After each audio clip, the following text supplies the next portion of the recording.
Hi everyone, welcome to It's Canon, a series of reviews where we take a look at Bionicle models that are either fan-made or never got an official set release.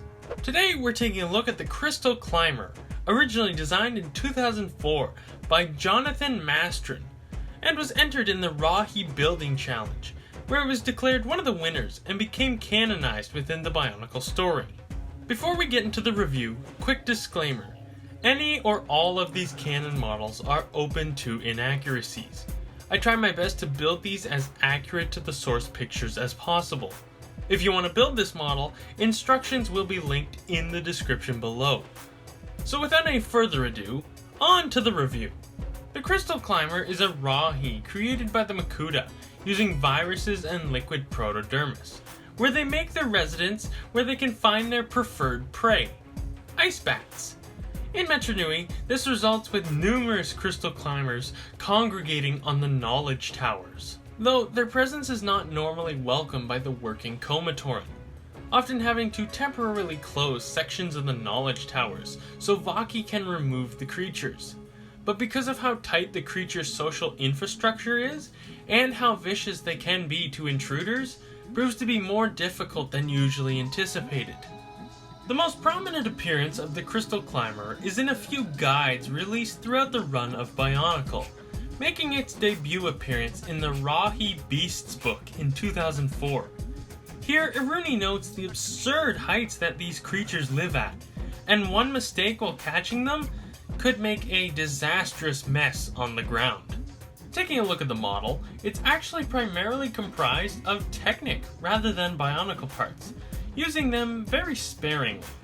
Starting at the head, it's comprised of two Technic panels, a silver mask of light, and an Onua claw for the jaw, which recesses nicely into the mask. Moving to the upper torso, this is where things get really Technic heavy, using a lot of lift arms with some Rakshi parts integrated in to make it feel more organic. The legs are Rakshi legs with some gears and a bush for the lower leg, and another Onua claw for the claw. And all four legs are identical aside from their orientation. The lower torso is comprised of more Technic, Rakshi parts, and some Bow-Rock lift arms, which leads to the tail. And it's comprised of a lot of axles and standard connectors. And there are a lot of connectors here, 22 total to make up the entire tail. Overall, this Rahi looks really good, and I think it finds a nice balance between the Technic and the Bionicle parts. I really can't put it any simpler, it just looks really good. Alright, articulation wise, the Crystal Climber is fairly well articulated. So, you have two ball joints at the head, you have one right here, and so you get up and down movement, rotation, hinging, all kinds of stuff between the two. There's really no pose you can not get with these two ball joints, though because of how it's all built, it tends to disconnect itself. It's rather annoying.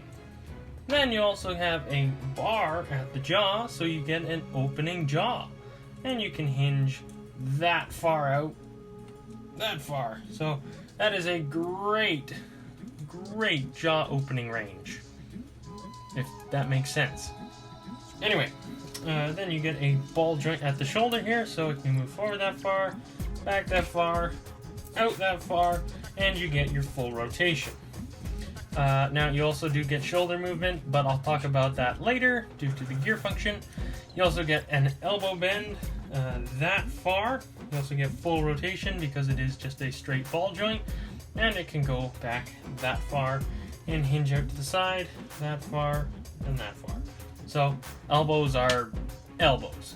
And then at the wrist you get a full rotation due to the ball joint, hinge, your tilt, standard stuff for a standard connector, and all the legs are exactly the same. There is no difference between them all. So what you see here is what happens here. Oh, hey, look at that fell off. What else is new? I'm gonna get back in there. I'm trying to shoot a video. Make me look good. Anyway, now moving to the tail, this is where the most articulation is for the whole figure. See, where every axle is, there is a hinge joint. So you get movement upwards and from side to side. So For the upward movement, you get, let me move up, you get a hinge here, here, here, here, and here. So you can curl the tail that far up and same amount down. Straightening out the tail again, you also get side to side movement, as I mentioned, and so you get a hinge here, here, here, and here. So the tail can curl that much. And between those two different joints, or the up and down joints and the side to side joints, this tail is the best part of articulation for this model, as it is just so expressive. You can make it look so natural and flow so well. It is just a wonderfully designed tail. So, yeah. So overall, the Crystal Climber is fairly well articulated. Now, the Crystal Climber is one of the few fan-made Rahi that actually have a function. By lifting the Rahi backplate, the gear that activates the function will be exposed. When the gear is turned, the shoulder assemblies will move back and forth, simulating a scuttling motion, and the legs will move back and forth with them. Now, the build can't actually walk or scuttle, as all the limbs are on ball joint connections and the claws are not really good for walking. But it is a very fun and simple function that's just really cool to see on a fan-made model. Now, in terms of issues, there are a few. First off, the torso is built very tight, bending these long lift arms that make up the outside of the build.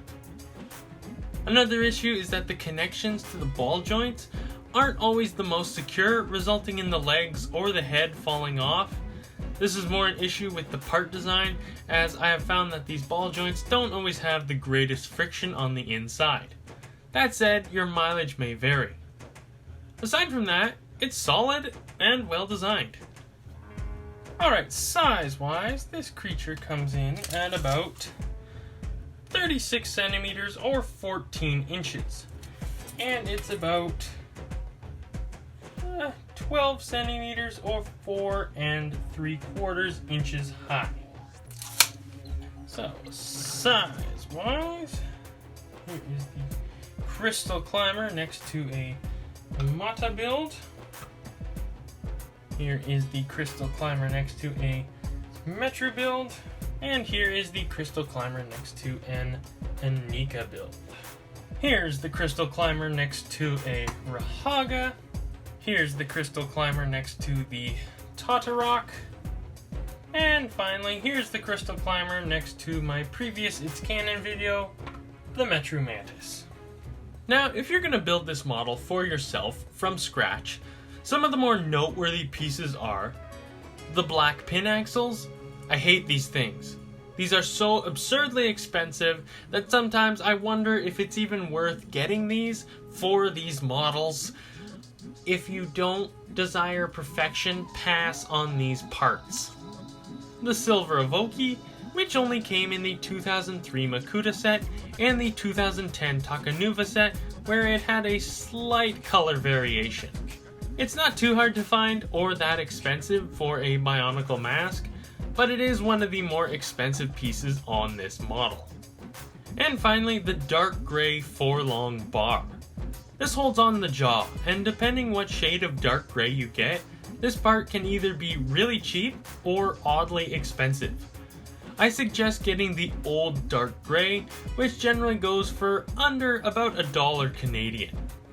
Other than that, the rest of the parts on this model are fairly easy to come by. So there you have the Crystal Climber, a cool, fairly posable, and all-around solid Rahi. I highly recommend this model. This thing is just great, and the fact that it has a gear function that allows the shoulders to move makes this model even better in my opinion. So that's the Crystal Climber. Thank you for watching. Don't forget to subscribe so you can stay up to date with all my latest videos, including my It's Canon series. Also, take a minute to check out my DeviantArt page, where I have tons of instructions for Canon models, mocks, and much more. Again, thank you for watching, and with that, I'm Legend, and I will see you all next time.